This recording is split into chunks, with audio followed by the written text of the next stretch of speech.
শরীফের আপনার নাম জানেন, দেখবেন আমাদের খুব সুন্দর দেখতে হুজুর কেবলা, দেখবেন পীরজাদা মেহরাব সিদ্দিকী, দেখেছেন তো? খুব সুন্দর দেখতে।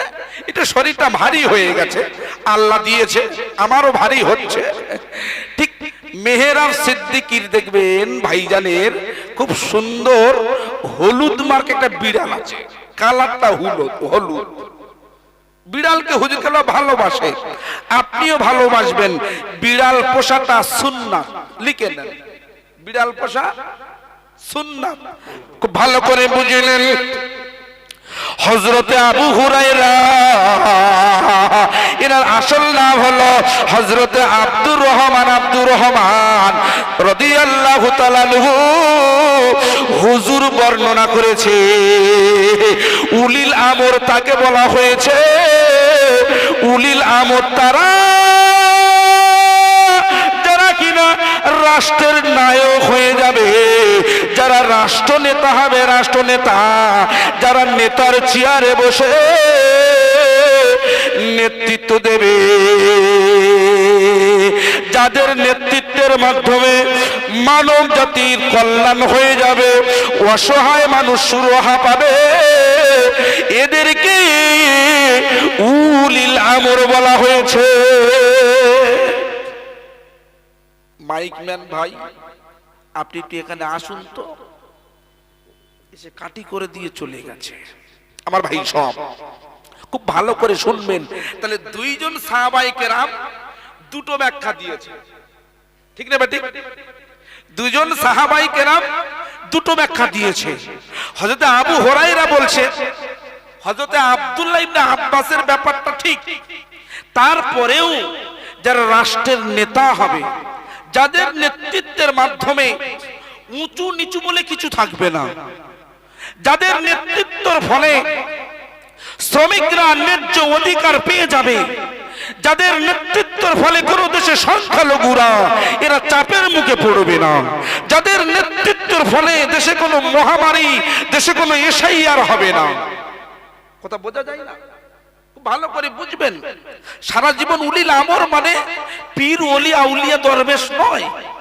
উলিল আমর মানে হলো রাষ্ট্রের যারা নেতা হবে, শক্ত হাতে দমন করে রাষ্ট্র পরিচালনা করবেন, এদেরকে উলিল আমর বলা হয়েছে।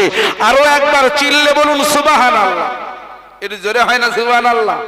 বাপ বেটা মিলে, এদিকে মুরব্বী আর ডান দিকে সব তরুণ তরুণ নওজোয়ান, উভয় মিলে অন্তত ভাঙর থানা পর্যন্ত তাকবীর দেন। নারে তাকবীর। সিলসিলা হক ফুরফুরা শরীফ, সিলসিলা হক ফুরফুরা শরীফ। প্রিয় ভাই সব খুব ভালো করে শুনে নেন। আমি উদাহরণ দেব উলিল আমর কাকে বলা হয়, কেমন তার চরিত্র হবে, কেমন তার বিচার হবে, একটি দৃষ্টান্ত দিয়ে দিই। চলুন আমরা মদিনা শরীফে চলে যাই। মদিনা শরীফ গিয়েছেন?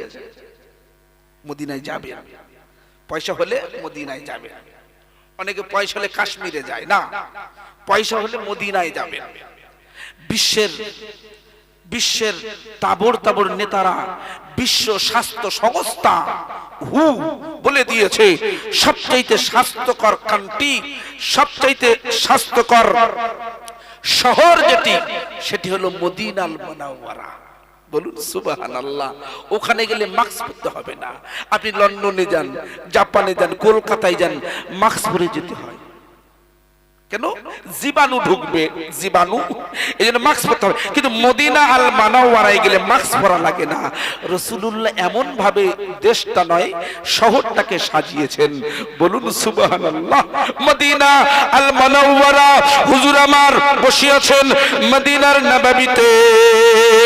হঠাৎ করে দুইজন ব্যক্তি উপস্থিত, একজন মুসলিম আর একজন ইহুদি।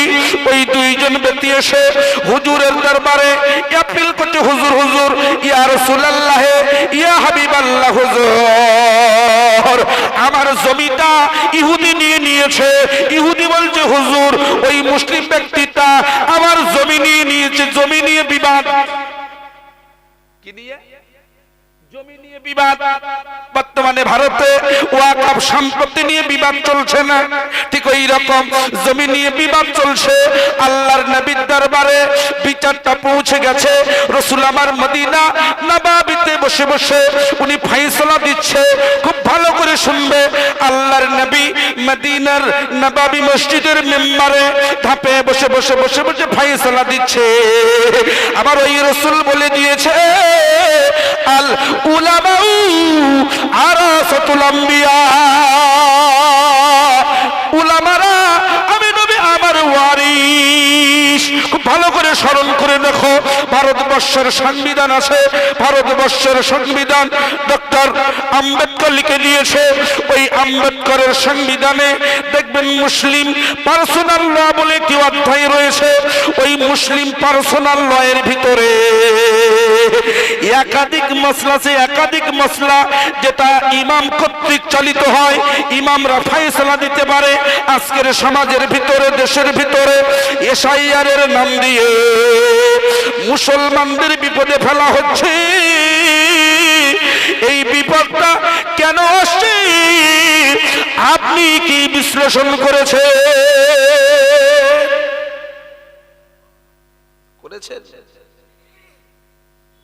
একটা হিন্দু রাষ্ট্র, সেই রাষ্ট্রের সংবিধানে মুসলিম পার্সোনাল ল দিয়েছে, অধিকার, তাই তো?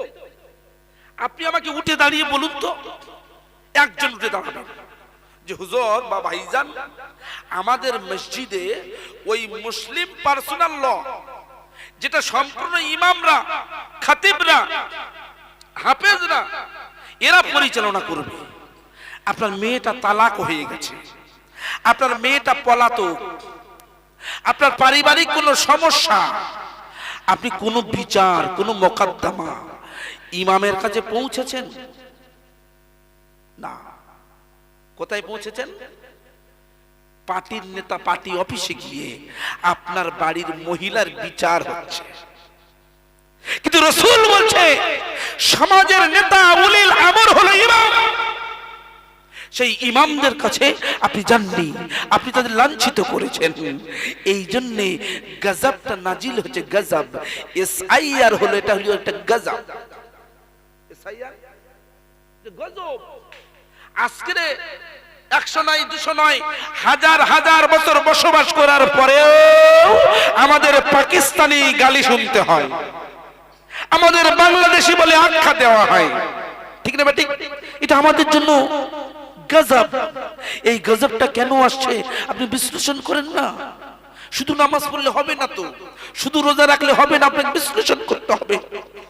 খুব ভালো করে শুনে নিন, রাসূলের দরবারে যখন এইরকম একটি বিচার চলে আসলো, আল্লাহর নবী বিশ্লেষণ ভাবে,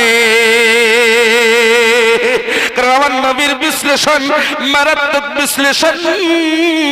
আল্লাহর নবী বিবেক বিবেচনা করে উনি বিচারের রায়টা দিয়ে দিয়েছে। হে মুসলিম বিশ্বর, তুমি শোনো, এই জমিটা তোমার হতে পারে না, এই জমিটা ওই ইহুদি ব্যক্তি।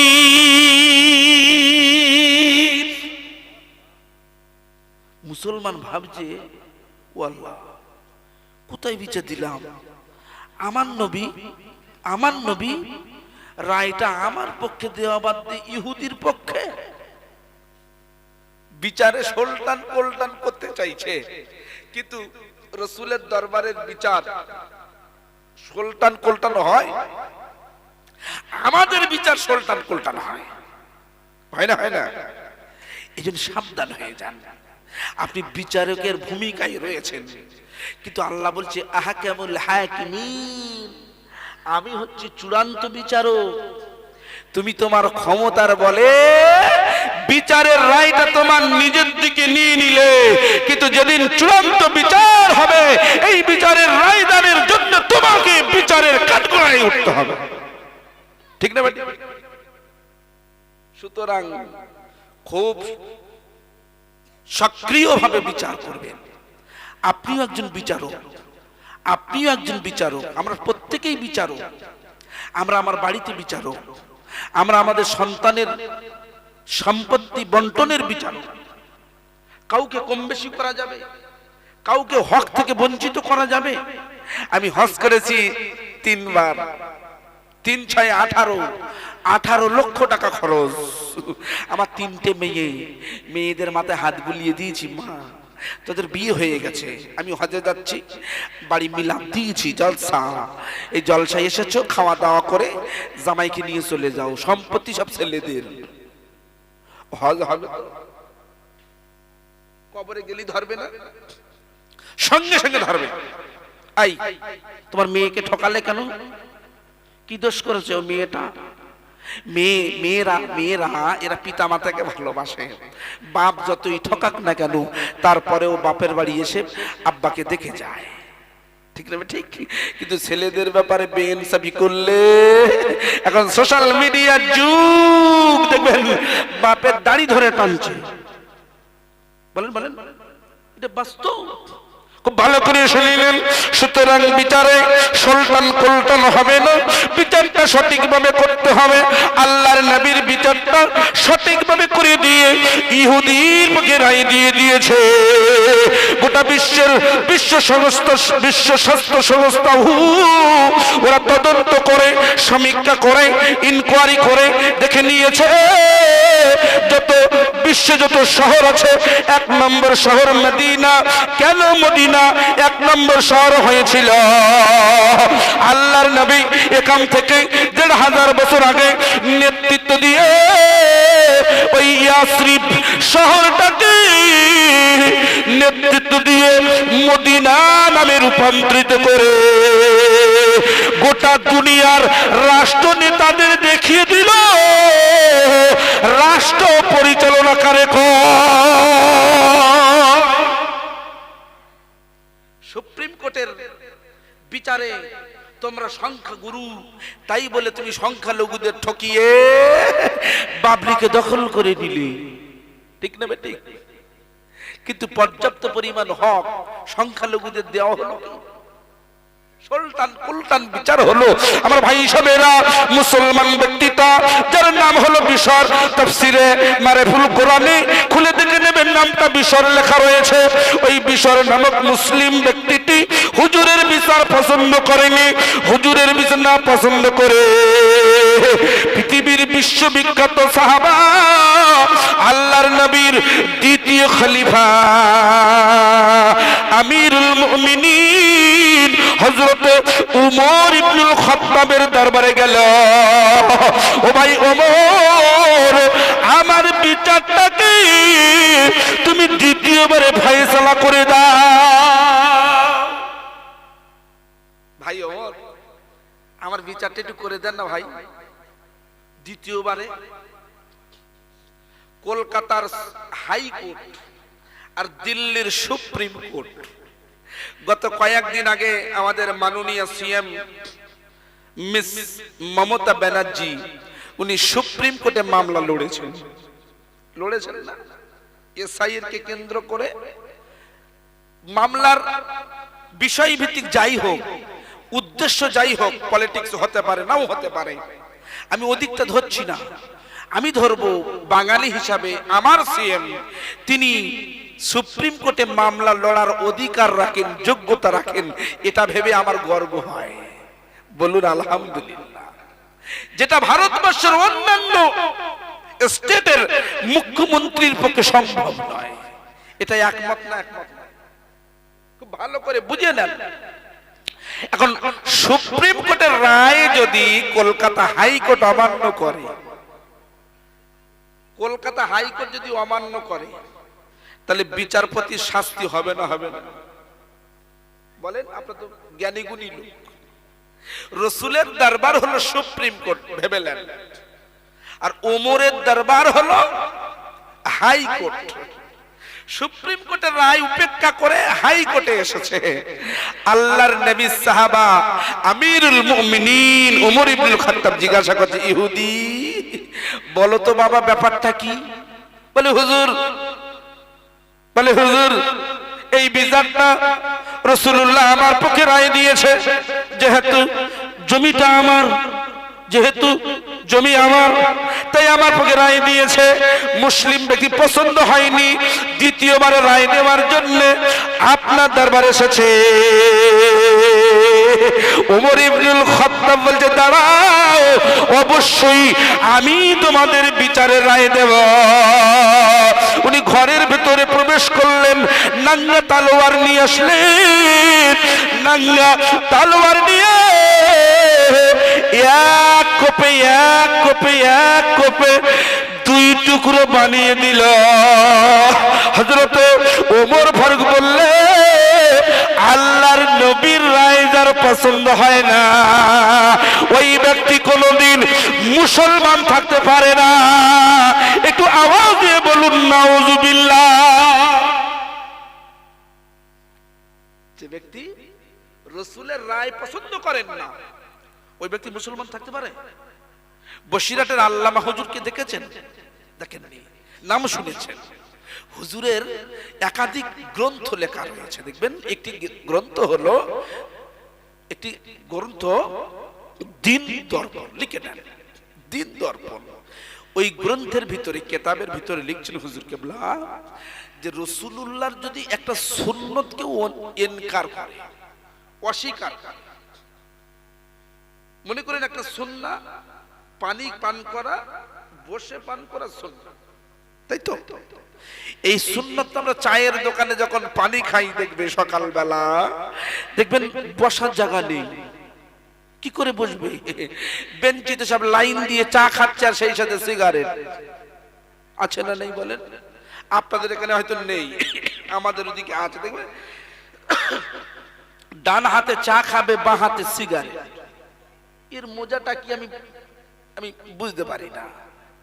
আরে ধোঁয়া আর চা, তরল জিনিস আর হাওয়া জিনিস একসাথে মিক্স করে খাই কি করে?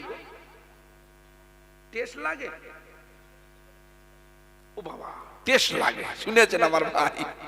হ্যাঁ, হতে পারে, হতে পারে, কারণ এটা হারাম জিনিস তো। চাটা হালাল, চাটা হালাল, আর সিগারেট খাওয়া মাকরু, হারামের কাছাকাছি।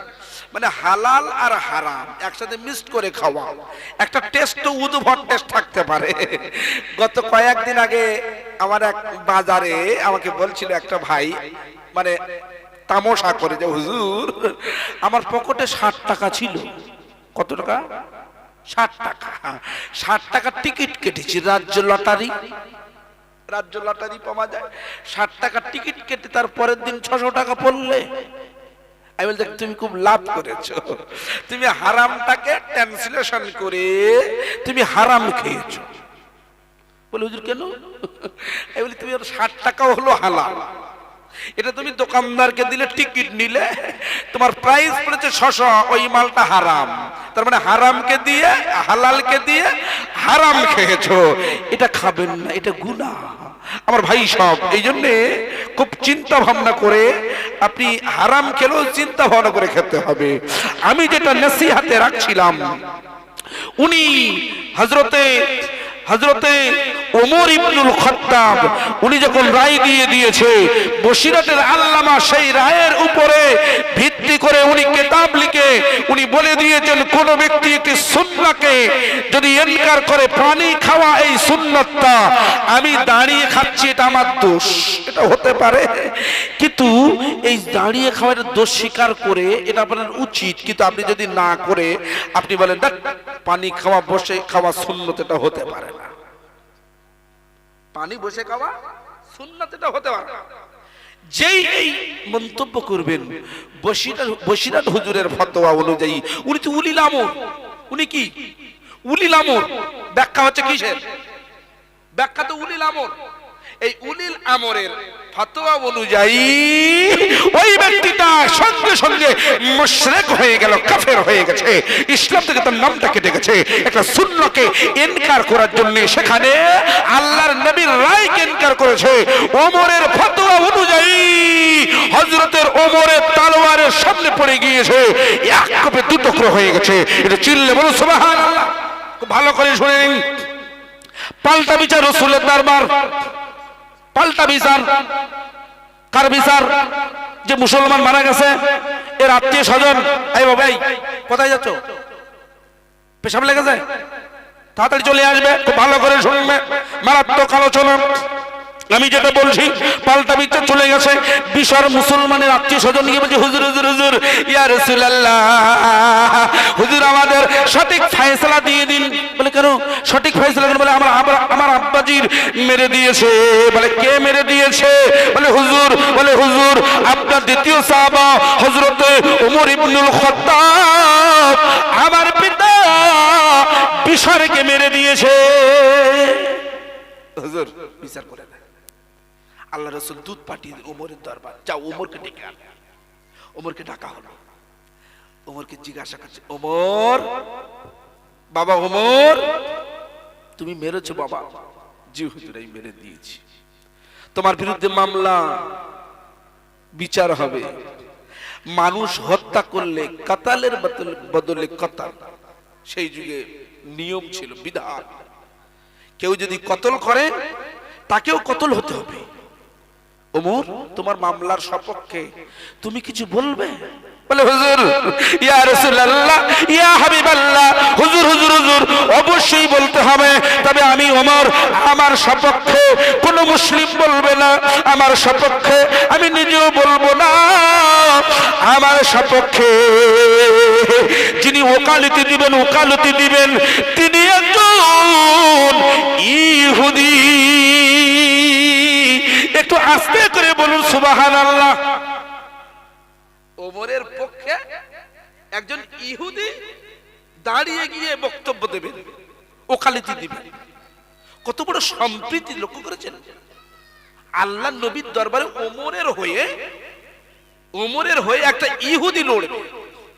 আর আমাদের কলকাতার আর বাংলা বিশ্ববিখ্যাত ঢেমন চ্যানেল আর বাংলা, রিপাবলিক বাংলা গো, সব সময় মুসলমানদের বিরুদ্ধে লেখে, সব সময় মুসলমানদের বিরুদ্ধে বলে।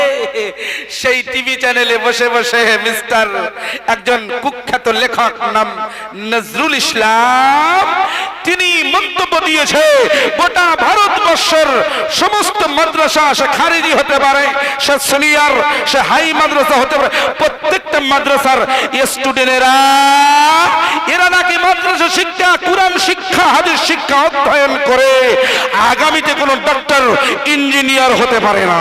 বলুন নাউজুবিল্লাহ। নাম কি? মুসলমান। নাম মুসলমান। মুসলমান হয়ে মুসলমানের বিরুদ্ধে গাইছে। তার মানে কি? কি মার কামাল? খুব ভালো করে শুনেন। এ হলো জারজ মাল। জারজ না হলে কুরআনের বিরুদ্ধে বলতে পারে? যারা জারজ তারা কুরআনের বিরুদ্ধে বলে, যারা জারজ ইসলামের বিরুদ্ধে বলে। নাম যতই তুমি নজরুল ইসলাম লেখো, আমাদের সঠিক যিনি নজরুল ইসলাম তিনি বলে দিয়েছে, এক বৃন্তে দুটি কুসুম, হিন্দু মুসলমান আর মুসলিম তার নয়নমণি, হিন্দু তাহার প্রাণ। আর তুমি নজরুল, তুমি কলকাতার মিডিয়ায় বসে বসে তুমি মাদ্রাসাকে কটাক্ষ করছো, মসজিদকে কটাক্ষ করছো, কুরআনকে ছোট করেছো। তুমি বলেছো মাদ্রাসা শিক্ষা করলে, মাদ্রাসা শিক্ষা অধ্যয়ন করলে কিছুই হয় না, ডাক্তার হয় না। তবে আমার বক্তব্যটি সামলে নাও তো। চলুন আমরা সকলেই তামিলনাড়ু চলে যাই। তামিলনাড়ু, যে তামিলনাড়ুতে আপনাদের এলাকার সন্তান আমার ইয়ার আলী লস্কর ভাই থাকে, ওই তামিলনাড়ুতে একটি জায়গা আছে, জায়গাটির নাম লিখে রাখুন। জায়গাটির নাম হলো রামেশ্বরম। ওই রামেশ্বরমে এক মাওলানা ছিলেন, নাম হলো হযরত মাওলানা জৈনুল আবেদিন। রামেশ্বরমে ইমামতি করতেন। আর ইমামতি করতে গেলে ফজরের নামাজ পড়াতে হয়। ফজরের নামাজের সময় তার ছোট্ট ছেলেটাকে হাতটা ধরে নিয়ে নামাজ পড়িয়ে দিয়ে, নামাজ পড়ানোর পরে মক্তবে বসে বসে পড়াচ্ছে, আলিফ পড়ো, আলিফ বাবা পড়ো পড়ো পড়ো, আলিফ বা তা সা আলহামদুলিল্লাহ রাব্বিল আলামিন। উনি কোরআন পড়েছেন, হাদিস পড়েছেন। এই হাদিস কোরআন পড়ে পড়ে পড়ে পড়ে জ্ঞান অর্জন করে উনি গোটা ভারতবর্ষের জমিনে বর্তমানে মিসাইল ম্যান হয়েছে, যার নাম হলো ডক্টর এপিজে আব্দুল কালাম। জোরে বলে। তিনি সর্বপ্রথমে মক্তবে পড়েছেন। ওনার বাপের নাম হলো হযরত মাওলানা জৈনুল আবেদিন APJ আবুল কালাম। নামের মানে কি? এ থেকে আবুল পাখির, এ থেকে আবুল পাখির, যে থেকে জৈনুল আবেদিন আর আব্দুল কালাম। ইনি অণুটাকে ভেঙে দিয়েছে ম্যাথমেটিক্সের অ্যাঙ্গেলে। এত গণিতে পণ্ডিত অর্জন করেছে, কুরআন পড়ে সেই অণুটাকে ভেঙে পারমাণবিক অস্ত্র তৈরি করে গোটা ভারতবর্ষে যেমন মিসাইল ম্যান খ্যাতি অর্জন করেছেন। এটা আমরা মুসলিম হিসাবে আমরা গর্ব করি। বলুন সুবহানাল্লাহ। এই তরুণ ভাইরা একটু একটু গলা ছেড়ে বলো না সুবহানাল্লাহ। নারে তাকবীর। সিলসিলা ফুরফুরা শরীফ, সিলসিলা ফুরফুরা শরীফ। আমার ভাই সাহেব, আমরা টুপিওয়ালা দাড়িওয়ালা বলে মোল্লার দৌড় কত দূর? মোল্লার দৌড় মসজিদ পর্যন্ত। কিন্তু আমাদের যিনি মোল্লা মানে নেতা, তেনার দৌড় কি মসজিদ পর্যন্ত?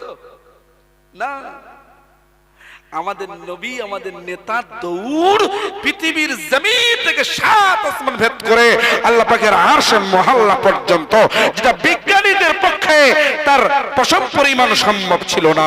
বলুন সুবহানাল্লাহ। আমার ভাই সবেরা খুব ভালো করে শুনবে। কুরআন শিক্ষা করলে আপনি জ্ঞানী হবেন, কুরআন শিক্ষা করলে আপনি মূর্খ হবেন না। তার বাস্তব উদাহরণ হলো ডক্টর APJ আব্দুল কালাম।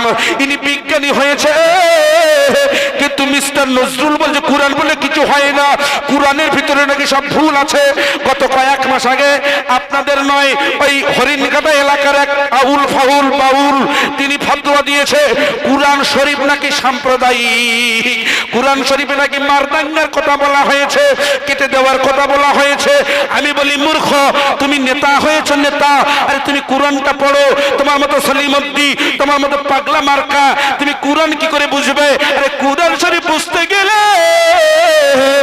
আরো 10 বার তোমাকে জন্ম নেওয়া লাগবে। বলুন তো কথা ঠিক না ঠিক? তোমার মতো সলিমুদ্দি কোরআন বুঝবে? আমরা পড়ছি কি ইবলি সিতিরি মিতিরি পড়ছি সকালবেলা প্রতিদিন পড়ছি আলহামদুলিল্লাহ রাব্বিল আলামিন, কিছুই জানি না, ব্যাখ্যা কি জানি না। আপনি মানে সহ পড়ুন, তারপরেও একটা কোরআনের আয়াতের ভিতরে তার ব্যাখ্যা আছে, তার মানে আছে, তার মাসলা আছে, তার ফতোয়া আছে, তার একাধিক বর্ণনা আছে, শানে নুজুল আছে। আমি যে ঘটনাটা আপনাকে রাখছি এটি হলো কুরআন শরীফের সূরা নিসার ওই আয়াত 59 এর শানে নুজুল। শানে নুজুল বোঝেন ভাই? শানে নুজুল বোঝেন তো? শানে নুজুল মানে হলো ওই আয়াতের ব্যাকগ্রাউন্ড। শানে নুজুল মানে আয়াতের ব্যাকগ্রাউন্ড। খুব ভালো করে শুনে নিন বন্ধু, কুরআন শরীফ অধ্যয়ন করলে আপনি জ্ঞানী হয়ে যাবে। এখান থেকে 30 বছর আগে আপনাদের খেয়াল আছে কি? 30 বছর আগে, এই বাবু এত গেজাগেজি করো না, আব্বা অত গেজাগেজি করো না। 30 বছর আগে, মুরব্বী শুনবেন, খেয়াল করবেন, এই তরুণেরা, 30 বছর আগে দেখবেন আপনাদের প্রাইমারিতে পড়ানো হতো মানুষ সব বাঁদরের বাচ্চা। পড়ানো হতো না? মানুষ সব বাঁদরের বাচ্চা, তুমি মানুষ মানুষ না। লিখেছেন কে? ইউরোপিয়ান বিজ্ঞানী মিস্টার চার্লস ডারউইন। না বিশ্বাস হয় বাহাদুর মুখে শুনে নাও। হ্যাঁ, ক্লাস 3 পড়ানো হতো, আমরা পড়ে পড়ে শিখেছি। এখন কম্পিউটার যুগ এসেছে, এখন মোবাইলের যুগে AI এর যুগ এসেছে। নরেন্দ্র মোদী বলে দিয়ে যাই ওসব লেখা পাল্টে দাও, পাল্টে দাও, পাল্টে দাও, ওসব এখন আর চলবে না। কারণ মানুষ বাঁদর থেকে হয়নি। সুন্দরবনে চলে যান, চিড়িয়াখানায় চলে যান, আমরা বাঁদর দেখেছি। কোনোদিন হাফ বাঁদর হাফ মানুষ দেখেছি? দেখেছি? দেখিনি। কিন্তু মনে করে দেখুন তো, আমি আপনাকে তথ্য দিচ্ছি কুরআন নাকি ভুল ভুয়া, আমি তথ্য দিয়ে সামলাম তো। আমরা যে রমজানুল মুবারক কালকে প্রবেশ করব, ওই রমজানুল মুবারকে লাইলাতুল কদর বলে একটি রাত আছে না? আছে তো? লাইলাতুল কদরে জায়গাটির নাম লিখে রাখুন জাবালে নূর, যাকে হেরা গুহা, হেরা পাহাড় বলা হয়েছে। হেরা পাহাড়ে আল্লাহর নবী জগৎ বিশ্বগুরু হুজুর আমার রাতের বেলায় ধ্যান করছেন। প্রত্যেক নবীরা নবুয়ত পাওয়ার আগে ধ্যান করতেন, ওনারা মশগুল হয়ে থাকতেন। আল্লাহর নবী ধ্যানে মশগুল। হঠাৎ করে সাদা পোশাক পরিহিত এক ব্যক্তি আসমান থেকে অবতরণ হচ্ছে। আপনি মাঠে ধানের সেচ দিতে গেছেন, রাতের বেলা মুরব্বি উঠে ধানের সেচ দিচ্ছে, হঠাৎ করে আসমান থেকে একটা সাদা পোশাক পড়েছে, আপনি ধানের সেচ দেবেন না, ওখানে বেহুশ হয়ে পড়ে যাবেন। বেহুশ হয়ে যাবে কেন? ভূত এসে, ভূত বলে কিছু নেই, প্রেতাত্মা বলে কিছু নেই। আল্লাহর নবী ভীতু হয়েছেন, তবে আল্লাহর মালাইকা ফারিস্তা জিবরিল আমিন সঙ্গে সঙ্গে বলছে, ইয়া রাসূলুল্লাহ, ইয়া হাবিবাল্লাহ, ভয়ের কিছু নেই, আমি কোনো প্রেতাত্মা নই, আমি কোনো ভূত নই, আমি আল্লাহর মালাইকা, আমি ফারিস্তা হুজুর, আপনি আমার সাথে একটু পড়ে নিন। রাসূল বলছে, কি পড়বো? আমি তো পড়তে পারি না। আল্লাহ তো কোনো স্কুলে, বিদ্যালয়ে, কোনো বিশ্ববিদ্যালয়ে পড়েননি। উনি এইভাবেই মানে ট্রেনিং নিয়েছেন জিবরিল আমিনের মাধ্যমে। উনি একবার মোলাকাত করলেন, দুবার করলেন, তিনবার করলেন, তারপরে পড়লেন ইকরা বিসমি রাব্বিকাল্লাযী খালাক। কোরআন নাজিল হচ্ছে লাইলাতুল কদরে। ইকরা বিসমি রাব্বিকাল্লাযী খালাক। হে নবী, আপনি পড়ুন ওই রবের নামে পড়ুন যিনি আপনাকে তৈরি করেছেন। বলুন সুবহানাল্লাহ। তারপরের আয়াতটা কি বলছে? আল্লাহ বলছে খলাকল ইনসানা মিন আলাক, মানুষকে আমি জমাট বাঁধা রক্ত দিয়ে বানিয়েছি। জমাট বাঁধা মেডিকেল সায়েন্স পড়েছো? পড়বে। মেডিকেল সায়েন্স যারা অধ্যয়ন করেছে দেখবেন, স্বামী স্ত্রীর মিলনের ফলে বীর্য নির্গত হলে ওই বীর্যটা রূপান্তরিত হয় জমাট বাঁধা রক্ত, ব্লাড, ওই ব্লাড থেকে গোশতে পরিণত হয়, ওই গোশতটা বাড়তে বাড়তে হাড্ডি তৈরি হয়, দেহের পূর্ণাঙ্গ গঠন আল্লাহ পাক মায়ের রেহেমের ভিতরে বানিয়ে 10 মাস 10 দিনের ভিতরে আল্লাহ দুনিয়ার আলো দেখিয়ে দেয়। বলুন সুবহানাল্লাহ। আর তুমি মিয়া বলছো না বাদর, এটা সহ্য, কোরআনের তত্ত্ব ভুল। এখন বলছে না, ও ফতোয়া দেওয়া যাবে না, এখন তো সব সঠিক যুগ।